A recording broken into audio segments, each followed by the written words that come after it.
Hi good morning friend, তোমরা সবাই কেমন আছো? ভালো আছো?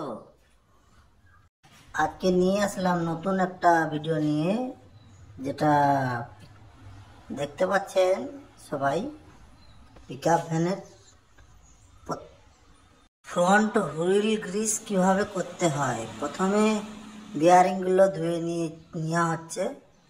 এভাবে ঠুকে ঠুকে গ্রিসগুলো বার করে নেওয়া হচ্ছে। ডিজেল দিয়ে ভালো করে ধোয়ার পরে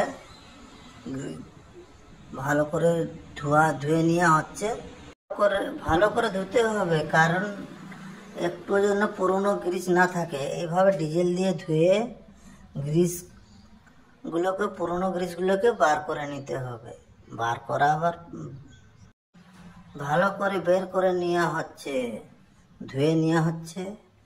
না ধুলে পুরনো গ্রিসগুলো বার হবে না, এই জন্য ডিজেল দিয়ে ভালো করে ধুয়ে নেওয়া হলো। এবার ভালো করে চেক করতে হবে। এই যে চেক করা হচ্ছে, কোনো গ্রিস যেন না থাকে, পুরনো গ্রিস যাতে না থাকে।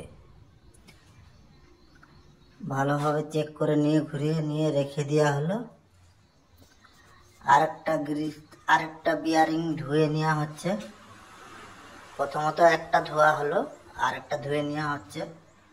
ভালো করে ধুয়ে নিয়ে একটু ভালো করে সব কিছু চেক করে নেওয়া হচ্ছে।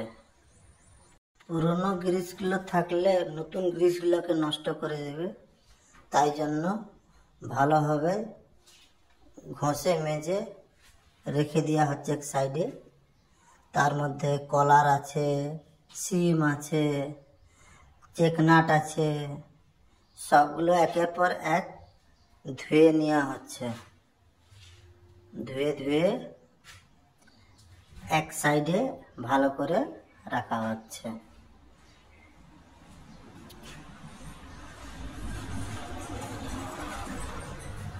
একটু ভালো করে না ধুলে পুরনো গ্রিসগুলো রয়ে যায়, একদম ঠিক ভালোভাবে ধুতে হবে। এই যে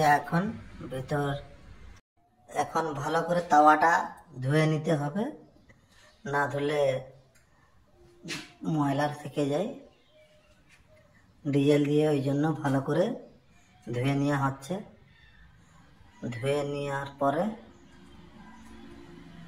মুছে নিতে হবে ভালো দেখে কাপড় দিয়ে, ওই জন্য মুছে নেওয়া হচ্ছে ভিতরে, যাতে তেল না থাকে। গ্রিস দেওয়া হবে তো, এটা ভালো করে সব ধুয়ে নেওয়া হচ্ছে। ধুয়ে নেওয়ার পরে সবগুলো এক একটা করে গ্রিস করে নেওয়া হচ্ছে। নতুন বিয়ারিংগুলোকে ভালোভাবে গ্রিস করতে হবে, নতুন গ্রিস দেওয়া হচ্ছে ভিতরে। এরপর অয়েল সিল লাগিয়ে নিতে হবে। অয়েল সিল লাগানোর পরে এরপরে ভালোভাবে চেক করে নিতে হবে। চেক করার পরে বিয়ারিং লাগিয়ে নিয়ে সেটিং করে নিলে